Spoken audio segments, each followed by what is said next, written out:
Mga ka-Disciple, may mga taong dumarating sa buhay natin na parang nagbubukas ng pintuan para mas makilala natin ang Diyos. Pero, paano tung hindi natin sila napapansin?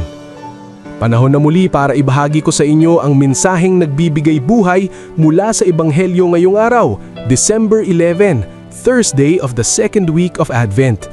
Ako po si Brother Rai, Digital Disciple.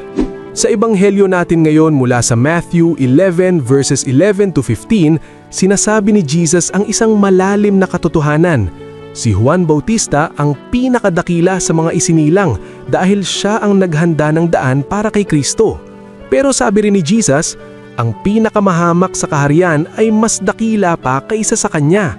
At dagdag pa niya, the kingdom of God suffers violence and the violent take it by force. Ibig sabihin, ang kaharian ng Diyos ay para sa mga determinado, para sa mga handa, para sa mga seryosong naghahanap ng Diyos.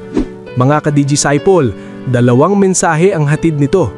Una, may mga Juan Bautista sa buhay natin. May mga tao, kaibigan, magulang, kapatid, pari, teacher, na ginagamit ng Diyos para ituro ang daan sa Kanya. Pero minsan, hindi natin sila pinapansin. O mas masakit, sinasabi na nating, kaya ko to, hindi ko kailangan yan.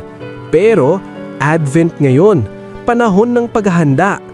Tanungin natin sarili natin, sino ang pinadala ng Diyos para gabayan ako pero hindi ko pinapakinggan? At pangalawa, ang kaharian ng Diyos ay para sa mga seryoso. Hindi sapat ang okay na yan o minsan-minsan lang. Kung gusto natin ng liwanag, kapayapaan, kagalingan at presensya ng Diyos, dapat intentional tayo. Dapat nagpapasya tayo araw-araw. Dapat lumalaban tayo laban sa tukso, katamaran at paglayo sa Diyos.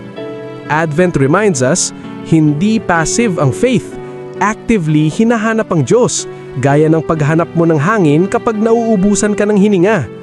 Mga ka-Disciple, ngayong Advent, piliin nating maging tulad ng mga taong handang makinig, handang magbago, at handang tumugon sa tawag ng Diyos.